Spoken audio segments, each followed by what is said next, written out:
आंदोलन केलेलं आहे आज, काय सांगाल याबद्दल? आपण सर्वांनी बघितलं असन की पहिल्याच पावसामध्ये संपूर्ण पुणे शहर या ठिकाणी जलमय झालं होतं. संपूर्ण पुणे शहरातल्या रस्त्यांना ह्या ठिकाणी नदीचं स्वरूप आलं होतं. अनेक नागरिक पुणेकरांना आपला जीव मुठीत धरून या ठिकाणी गाड्या चालवायला लागत होत्या.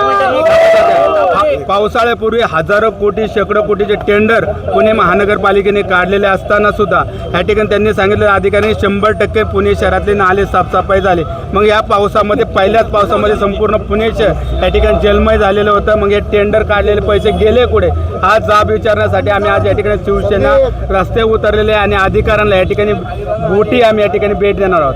दरवर्षी तोच प्रश्न निर्माण होतात, दरवर्षी आंदोलन केली जातात, याला कुठेतरी आळा बसणार आहे का नाही? ह्या आळा बसण्यासाठी आणि या ठिकाणी अधिकाऱ्यांचं लक्ष वेधण्यासाठी पुणे शहराच्या नागरिकांना लक्ष वेधण्यासाठी जाब विचारण्यासाठी पुणेकरांच्या वतीने या ठिकाणी आम्ही अधिकाऱ्यांना या ठिकाणी जाब विचारणा की दरवर्षी आपण हजारो कोटी शेकडो कोटीचे टेंडर या ठिकाणी काढत असताना मी दरवर्षी गेल्या वर्षी मोठ्या प्रमाणात मध्ये पाऊस झाल्यानंतर आपण बघितलं असताना की बऱ्याच ठिकाणी पाणी घुसलं, अनेक ठिकाणी पूर परिस्थिती या ठिकाणी निर्माण झाली. हे माहिती असताना सुद्धा ह्या वर्षी पहिल्याच पावसामध्ये एवढं प्रचंड मोठ्या प्रमाणामध्ये सगळे रस्ते या ठिकाणी जलमय झाले. ते कुठल्याही ठिकाणी या ठिकाणी नाली सफाई झालेली नाही. जवळ 60%हून अधिक ठिकाणी या ठिकाणी नाली साफसफाई या ठिकाणी रखडलेली आहे. अधिकारी का दुर्लक्ष करत आहे? काय कारण आहात तरी सुद्धा तुम्हाला आंदोलनाची वेळ, आंदोलन करायची वेळ? शिवसेना ही जनतेसाठी असते, सत्ता बेता शिवसेनेपाशी चालत नाही. नागरिकांच्या हितासाठी, नागरिकांच्या प्रश्नासाठी नेहमी शिवसेना ही रस्त्यावर उतरलेली असते.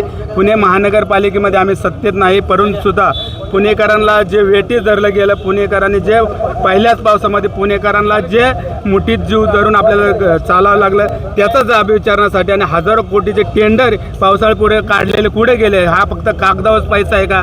ह्याच्या कोणता भ्रष्टाचारी ह्या ठिकाणी सर्व अधिकाऱ्यांनी सखोल चौकशी या ठिकाणी झाली पाहिजे. या ठिकाणी अधिकाऱ्यांची सखोल चौकशी आम्ही माहितीच्या अधिकाऱ्यात माहिती विचारले की 2 दिवसात ती माहिती बी मिळेल. निश्चित याच्यापेक्षा मोठं तीव्र आंदोलन जर पावसाळ्यापूर्वी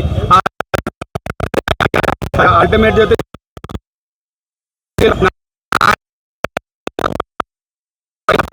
चालू करा,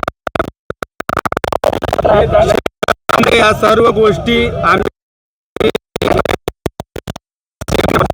आदरणीय साहेबांच्या कानावर या सगळ्या गोष्टी घालणार आहोत.